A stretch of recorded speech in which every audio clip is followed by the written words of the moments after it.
economic data, MRIs, and cognitive test, with a little sedition on the side. This covers two things. A. The president's decision to stop collecting economic data. B. The president's health, and a little sedition on the side. Any government that decides it does not need to collect data about how well their government, their economy, or their people are doing is acting against the people of that nation. Given that we the people are the true sovereigns of the United States, the individuals we hire to run the government by our vote are our servants. Our economy is critical for the United States to survive. It is the lifeblood of the people of the United States. Failure to gather important information is a purposeful statement that I do not care about the economy or the people. We the people think that means you, Mr. Trump, are not doing some of the fundamental basic parts of your job. That it would be easy to not only to just continue to gather data, but to make the process better. To get the US government agencies to not only gather data faster, but also to expand the range of data gathered, to get it reviewed and revised in a better manner, and more often than now, a perfect time for AI double-checking. Then to make a large part of all of that data public, which is great for businesses needing that data, some of whom are doing little more than colligating it and then selling the colligation. It is very simple. He has decided he cannot do his job, does not wish to do the job, or his brain is turning into chocolate pudding. When a president refuses to do his job, deciding to instead to lie about things like how well the economy is doing, it is time for action. 1. Which means he should not be impeached because of the state of his job performance because he has dementia. 2. The 25th Amendment should be put into play. A. And only if Trump's lapdog J.D. Vance refuses to act. There should be an impeachment call for both Trump and Vance if you have several MRIs or cognitive tests a year, especially if you think a cognitive test, which would likely be passed by over 90% of the general population, is an IQ test. You are nuts. 1. Cognitive tests are 10 to 20 minutes. They are simple, easy. 2. An IQ test takes 4 to 5 hours. These are somewhat like the SATs. A. I took the SAT 4 decades ago and did maybe a 60% level of scoring. B. I have taken a few IQ tests. The last 2 I scored over 130 on one, higher on the other. But 1. I am dyslexic. 2. Have a wide, lazy tongue. 3. Have a long list of speech deficits. A. LR reversal, which means that one says L's instead of R's, and R's instead of L's, which was a curse during primary and high school. B. NM, which covers nasal sounds that are formed with N's and M's. C. The list gets weirder than that. I think my 7th and 8th grade speech therapist listed out 14 items. I will be 70 in half a year. And as long as I'm sober, hydrated, and fully awake, people I talk to do not notice them. For after most of a lifetime of practice, I speak better now. But some of the other 14 pop now and again, especially my short stammer. I had yesterday a post-hospital stay check-in with those managing my Medicare Advantage plan. It was 40 minutes on what happened, post-care, and on and on. At one point, she brought up long-time problems, and I noted the dyslexia and speech deficit after she went over her long list of items. She said she did not notice, but I was well hydrated, awake, and sober. All of these also make me a lousy speller. Think you word for your spell check. May the gods smile upon Grammarly. Because it almost looks like I have some when I use it. The point being, Trump could have had, at one time, a high IQ. But a high IQ means little in the free world without the resources to do something with it. Trump has not shown an ability to do anything with it for the past few decades. Except for when he is in office, when he is constitutionally not supposed to use it to make money off the office. Sorry, that 9 days in the hospital were a bitch. I needed to rant. But chose to do a side pass that is a long way around to saying Trump is an idiot instead. Just the sheer number of MRIs and cognitive tests in half a year shows that his doctors are worried that something is physically or mentally wrong with the president. The doctors need to contact their lawyers. Because a patient's physical and mental health are private, anything affecting his ability to do his job is critically important to America and the people within her. Read on to 2.B3a, which means he should be impeached, or the 25th Amendment should be put into play. He needs to be out of the office. Though I doubt, seriously doubt, JD shall be any better. All I know is that Vance cannot grift anywhere as well as Trump. He does not have 1. The charm, the pure raw charisma that Trump is famous for, but that included his ability to pretend to be aware of his surroundings. He is now obviously falling asleep, getting sleepy, all the time at meetings. 2. The ability to convincingly carry a lie, even when it is made up, at the moment, out of nothing but tissue paper. Which Trump has lost over the past few months. Even Mega is noticing lies as lies. B. Like the affordability hoax. Is he just lying that prices are down?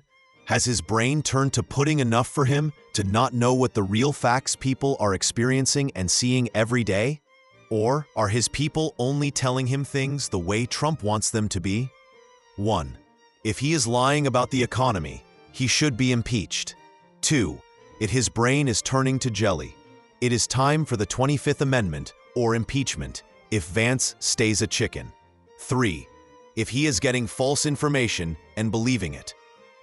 First, the individuals giving him false information are technically committing sedition against the United States, as well as a host of other lesser crimes. Point 1. Unless they confess to this now, they should be arrested, tried, sentenced, and imprisoned for 40 years each. First to confess turns state's evidence. This shall ruin their reputations, though working for Trump has already largely done that. But you shall not be in prison with many Americans labeling you a traitor to the U.S.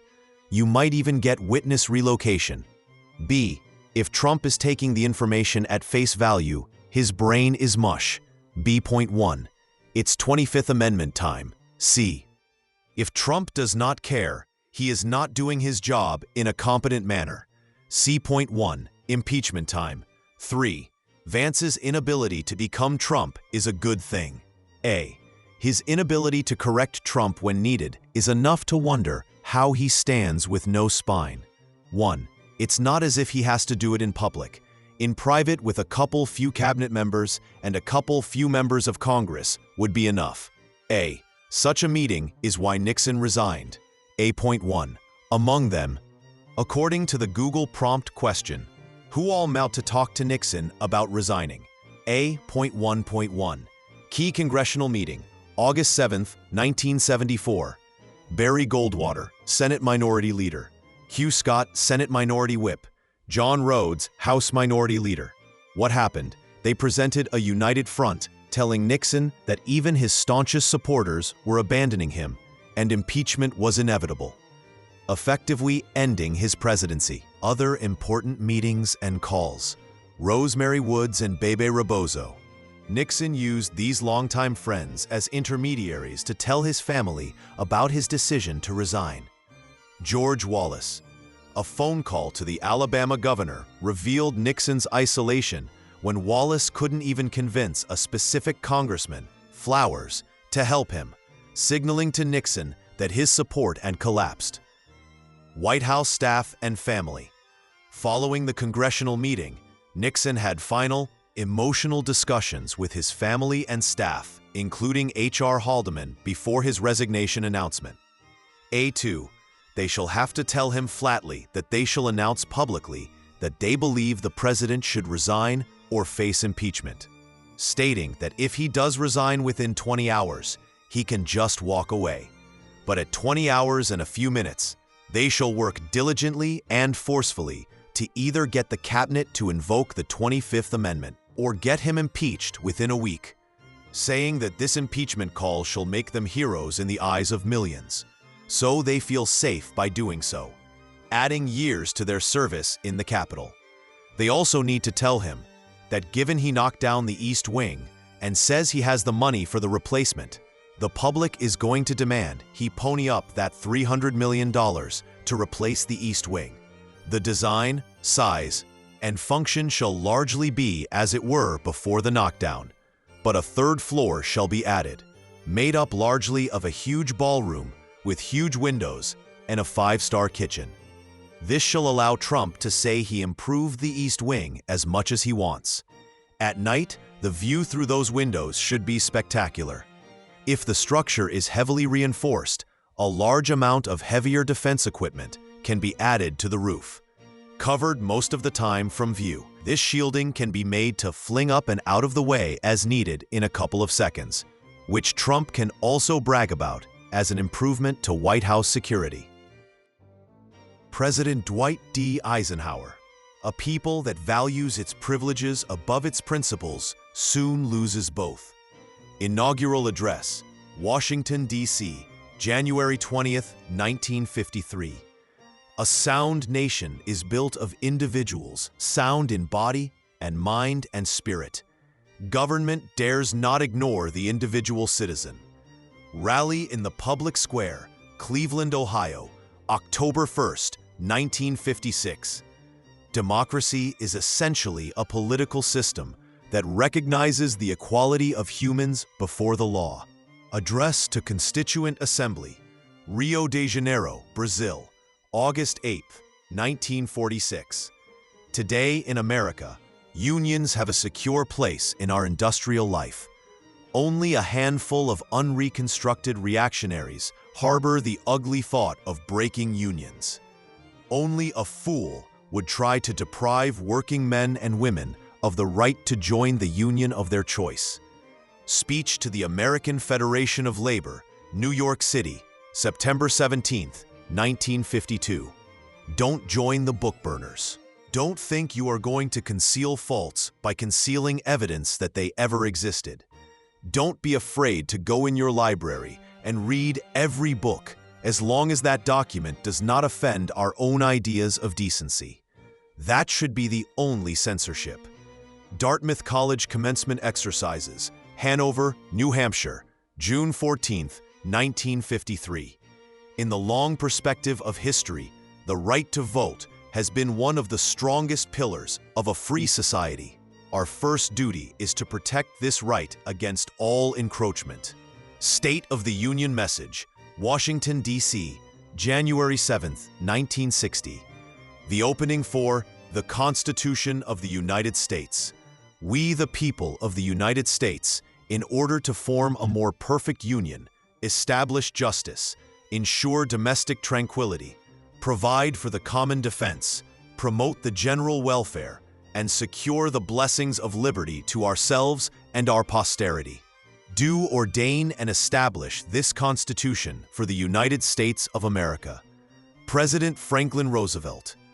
We must especially beware of that small group of selfish men who would clip the wings of the American eagle in order to feather their own nests. Part of a speech delivered on January 6, 1941.